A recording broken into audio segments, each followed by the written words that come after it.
السلام علیکم رحمۃ اللہ، کیسے ہیں آپ؟ امید کرتی ہوں آپ خیریت سے ہوں گے۔ آپ کا لیسن سورۃ النساء پارہ نمبر 5 رکوع نمبر 3 ہے۔ شروع کرتے ہیں اللہ کے نام سے۔ اعوذ باللہ من الشیطان الرجیم، بسم اللہ الرحمن الرحیم۔ الرجال قوامون علی النساء بما فضل اللہ بعضهم علی بعض وبما انفقوا من اموالهم، فالصالحات قانتات حافظات للغیب بما حفظ اللہ، واللاتی تخافون نشوزہن فعظوہن واہجروہن فی المضاجع واضربوہن، فإن أطعنكم فلا تبغوا عليهن سبيلا، إن الله كان عليا كبيرا۔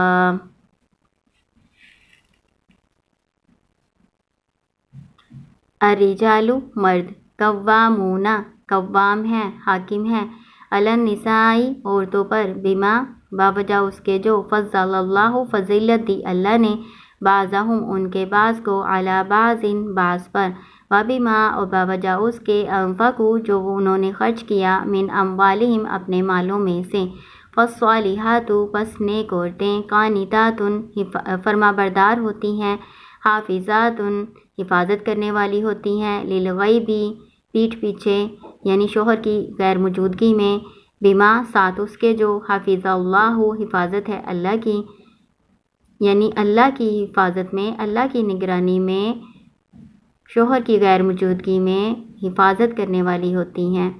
واللاتی اور وہ عورتیں، تخافون تم خوف کرو، نشوزہن ان کی نافرمانی کا، فعظوہن پس نصیحت کرو ان کو، واہجروہن اور چھوڑ دو ان کو، فی المضاجع بستر میں، واضربوہن اور مارو ان کو، فإن پس اگر اطعنکم وہ اطاعت کر لیں تمہاری، فلا تبغوا پس نہ تم تلاش کرو، علیہن ان پر، سبیلا کوئی راہ، ان اللہ کان علیا کبیرا بے شک اللہ تعالیٰ ہے بہت بلند بہت بڑا۔ اس میں اللہ تعالیٰ نے بتایا کہ رجال یعنی مرد جو ہیں وہ قوام ہیں یعنی حاکم ہیں عورتوں پر۔ اس کی اللہ تعالیٰ نے وجہ بھی بتائی ہے کہ مردوں کو اللہ تعالیٰ نے ایک درجہ فضیلت عورتوں پر کیوں دی ہے۔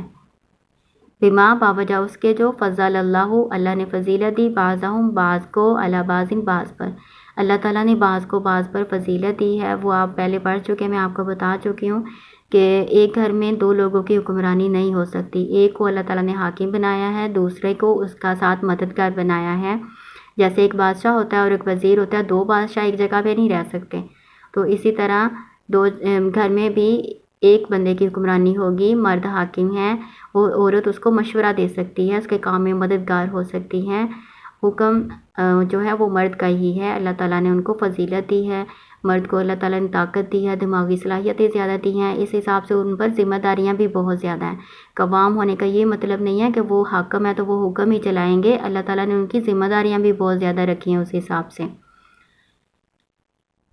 آگے یہاں پہ اللہ تعالیٰ نے دو وجہ بتائی ہیں جس کی وجہ سے اللہ تعالیٰ نے ان کو قوام بنایا ہے۔ ایک تو یہ کہ ان کو فضیلت دی ہے، ان پر ذمہ داریاں ڈالی ہیں، دوسرا یہ وَبِمَا أَنفَقُوا مِنْ أَمْوَالِهِمْ جو انہوں نے خرچ کیے اپنے اموال، جو انہوں نے خرچ کیے عورتوں پر اپنے مال خرچ کرتے ہیں، اس وجہ سے اللہ تعالیٰ نے ان کو فضیلت دی ہے۔ یہ دو وجہ اللہ تعالیٰ نے بتائی ہیں۔ باقی نیکی کے کام کرنے میں، برائی کرنے میں دونوں ہی برابر ہیں، جیسا کوئی عمل کرے گا ویسے ہی اس کو بدلہ دیا جائے گا۔ اس صورت میں دونوں برابر ہیں، دنیا کے معاملات میں اللہ تعالیٰ نے حاکم بنایا ہے۔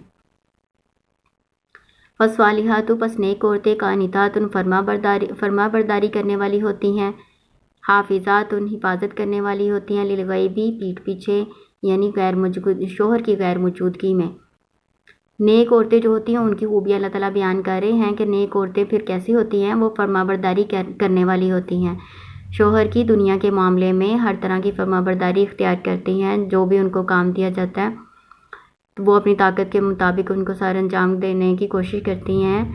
اور ایک بات یہاں پہ آپ کلیئر کر لیں کہ شوہروں کی فرما برداری ہونی ہے معروف میں، یعنی اللہ کی نافرمانی کا کام نہ ہو، جہاں خالق کے مقابلے میں مخلوق کی بات آ جائے گی تو وہاں پر وہ خالق کی بات ہی مانی جائے گی، مخلوق کی اطاعت نہیں کی جائے گی، ٹھیک ہے۔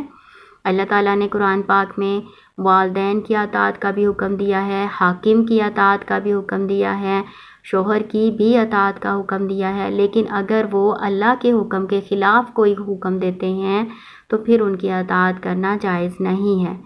نہ ہی ہم یہ کہہ کے چھوڑ سکتے ہیں کہ ہمیں تو اللہ نے ان کی اطاعت کا حکم دیا، انہوں نے ہمیں اس بات کا حکم دیا تھا اس لیے ہم نے یہ غلط کام کیا، نہیں، اس میں آپ کی پکڑ ہوگی، ٹھیک ہے۔ اس بات کو آپ نے ذہن میں رکھنا ہے کہ خالق کے مقابلے میں مخلوق کی اطاعت نہیں کی جائے گی۔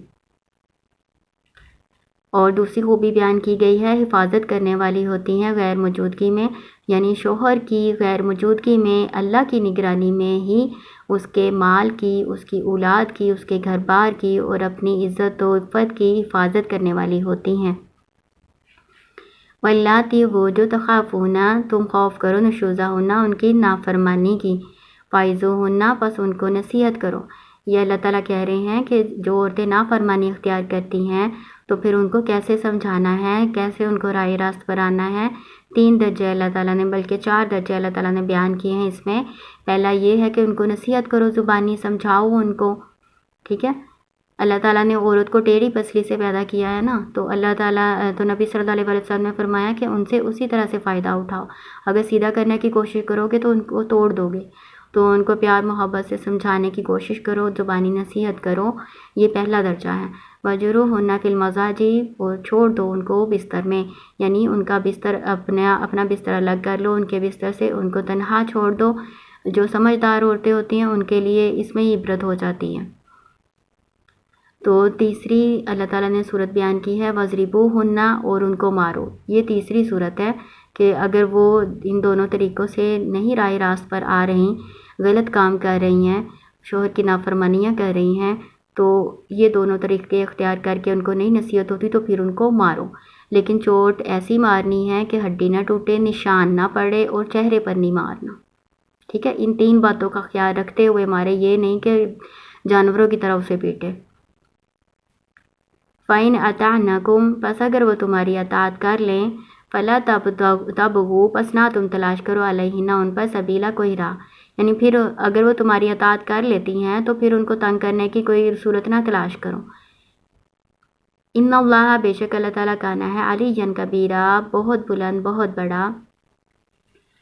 وَإِنْ خِفْتُمْ شِقَاقَ بَيْنِهِمَا فَابْعَثُوا حَكَمًا مِّنْ أَهْلِهِ وَحَكَمًا مِّنْ أَهْلِهَا إِنْ يُرِيدَا إِصْلَاحًا يُوَفِّقِ اللَّهُ بَيْنَهُمَا إِنَّ اللَّهَ كَانَ عَلِيمًا خَبِيرًا۔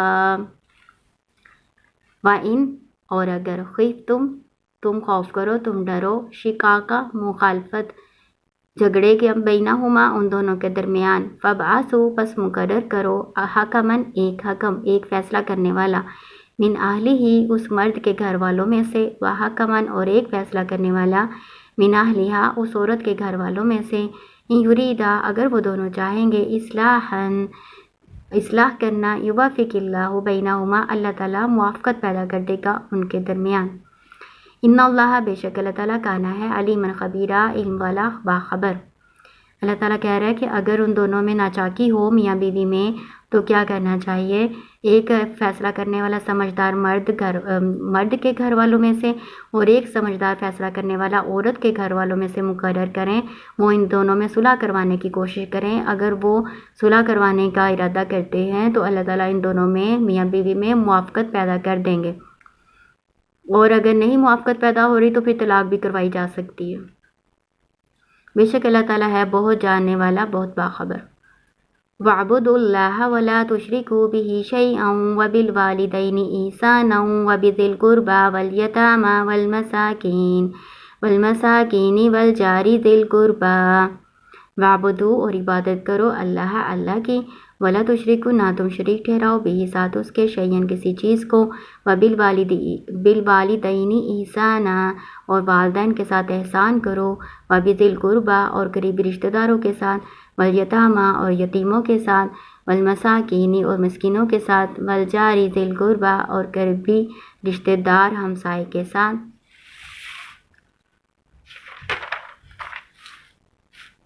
والجار الجنوبی اور اجنبی ہمسائے کے ساتھ، وصاحب بالجنب اور پہلو کے ساتھی کے ساتھ، وابن سبیل اور مسافروں کے ساتھ، وما ملکت ایمانکم اور وہ جس کے مالک ہوئے تمہارے دائیں ہاتھ یعنی لونڈی غلام۔ ان اللہ بے شک اللہ تعالیٰ لا یحب نہیں پسند کرتا من جو کانا ہے مختالا فخورا فخر کرنے والا، فخورا فخر کرنے والا، مختالا اترانے والا۔ اجنبی ہمسائے کے ساتھ احسان کرو۔ پھر اللہ تعالیٰ نے کہا جو پہلو کا ساتھی ہے اس کے ساتھ، اور جو مسافر ہے جو تمہارے ہاتھ کا مال ہے، اللہ تعالیٰ ہر فخر کرنے والے کو اور اترانے والے کو پسند نہیں کرتا۔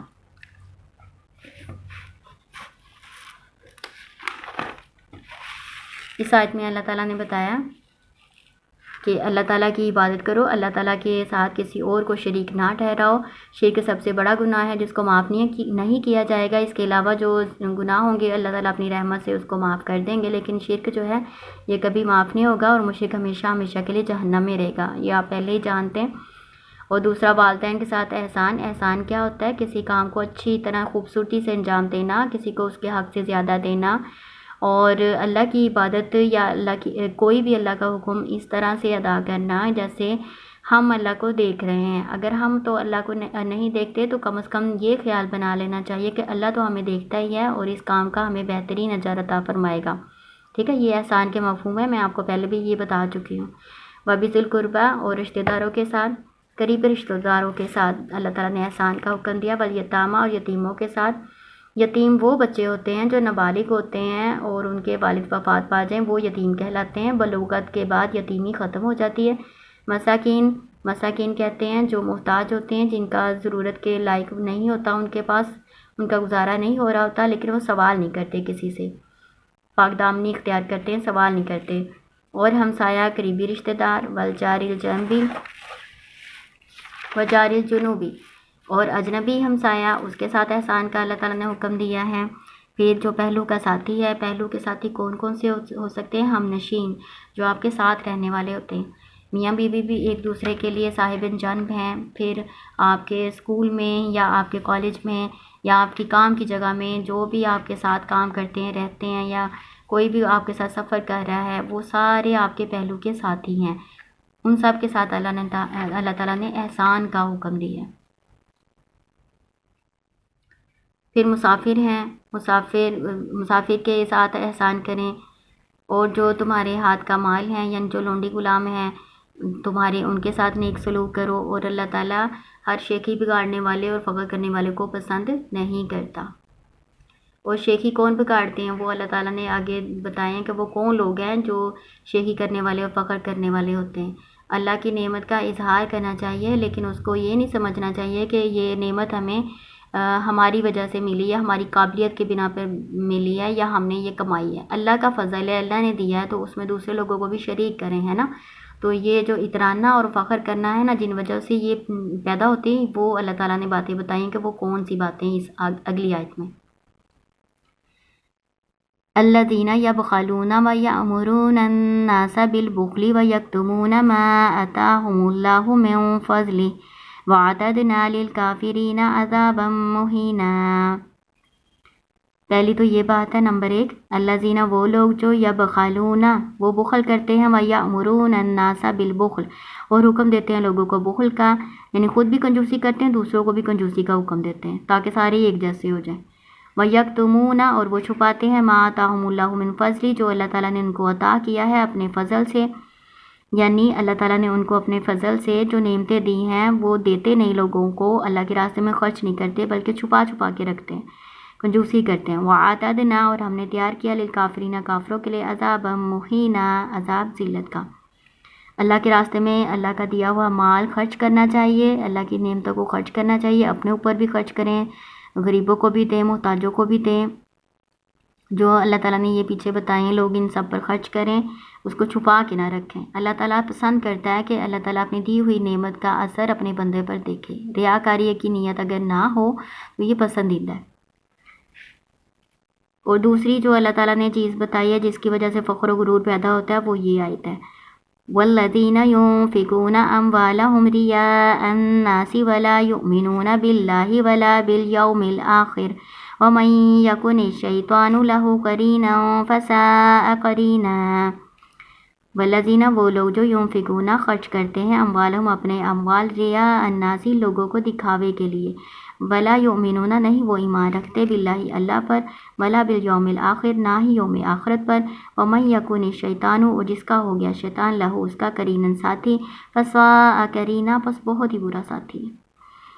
دوسری یہ وجہ بتائی ہے فخر کرنے کی، اللہ تعالیٰ کہتے ہیں ریاکاری کے لیے لوگوں کو دکھاتے ہوئے مال خرچ کرتے ہیں۔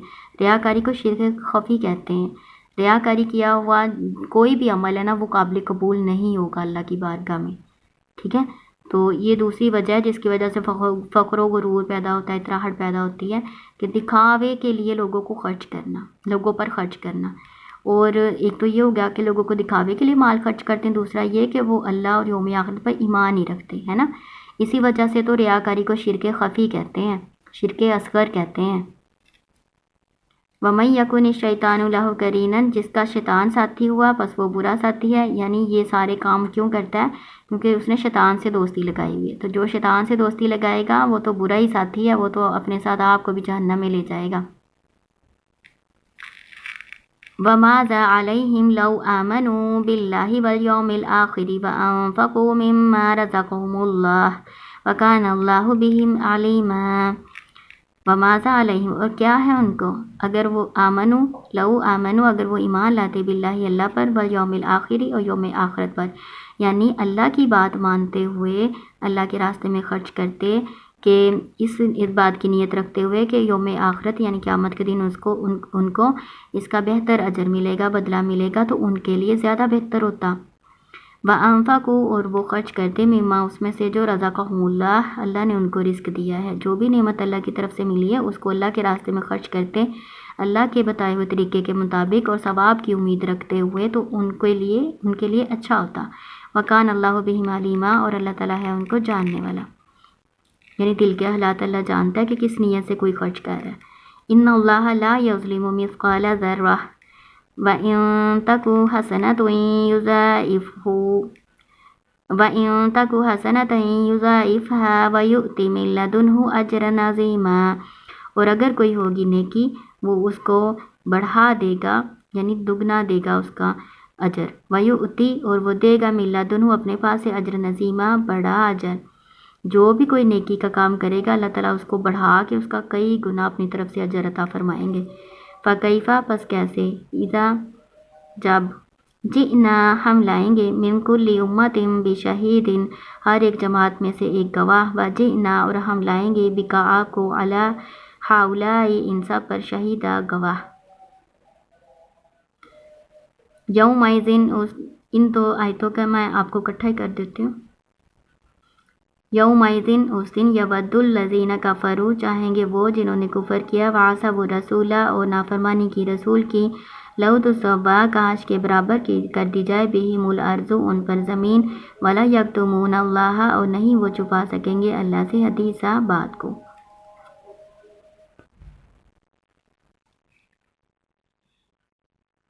یہ جو آیت ہے نا اس کا شان نزول کچھ اس طرح سے ہے۔ ایک دفعہ آپ صلی اللہ علیہ وسلم نے حضرت عبداللہ بن مسعود رضی اللہ عنہ سے قرآن سننے کی خواہش ظاہر فرمائی، تو وہ سنانے لگے، اور جب اس آیت پر پہنچے نا، یہ جو آپ نے ابھی آیت پڑھی ہے، اس آیت پر پہنچے تو آپ صلی اللہ علیہ وسلم نے فرمایا بس کرو، تو انہوں نے دیکھا آپ صلی اللہ علیہ وسلم کی طرف، تو آپ صلی اللہ علیہ وسلم کی آنکھوں سے آنسو جاری تھے، یعنی آپ صلی اللہ علیہ وسلم رو رہے تھے اس آیت کو پڑھ کے۔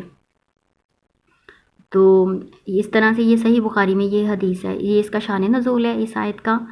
اور اس میں کیا بتایا گیا، اس میں بتایا گیا ہے کہ ہر امت میں سے اس کا پیغمبر اللہ کی بارگاہ میں گواہی دے گا کہ اے اللہ ہم نے تو تیرا پیغام اپنی قوم کو پہنچا دیا تھا، انہوں نے نہیں مانا، یعنی وہ ایمان نہیں لائے، تو اس میں ہمارا کیا قصور ہے۔ پھر ان سب پر نبی صلی اللہ علیہ وسلم گواہی دیں گے کہ یا اللہ یہ سچے ہیں، آپ صلی اللہ علیہ وسلم یہ گواہی اس قرآن کی وجہ سے دیں گے جو آپ صلی اللہ علیہ وسلم پر نازل ہوا ہے، اور اس میں پچھلے تمام انبیاء اور ان کی قوموں کے بارے میں بیان کر دیا گیا ہے۔ تو یہ ایک سخت مقام ہوگا جو جس کو سن کر آپ صلی اللہ علیہ وسلم کے آنکھوں سے آنسو جاری ہو گئے تھے۔ یومئذین اس دن، یعنی جب یہ قیامت کا دن ہوگا، یومئذین اس دن، یودو خواہش کریں گے، چاہیں گے، الذین وہ کفروا جنہوں نے کفر کیا، وعصوا الرسول اور انہوں نے نافرمانی کی رسولوں کی، لو تسوا کاش کے برابر کر دی جائے بہم الارض ان پر زمین کو، یعنی ان سے سوال جواب نہ ہو، ان کو اپنے اعمال کا جواب نہ دینا پڑے، ان کو زمین میں دبا کے اوپر زمین برابر کر دی جائے۔ ولا یکتمون اللہ حدیثا اور نہیں وہ چھپا سکیں گے اللہ سے کوئی بھی بات کو۔ ٹھیک ہے، یہ قیامت کا منظر اللہ تعالیٰ نے بیان کیا ہوا ہے اس میں۔ تو یہ آپ کا رکوع پورا ہو گیا، رکوع نمبر 3۔ اللہ تعالیٰ آپ کو کامیاب کرے۔ السلام علیکم ورحمۃ اللہ۔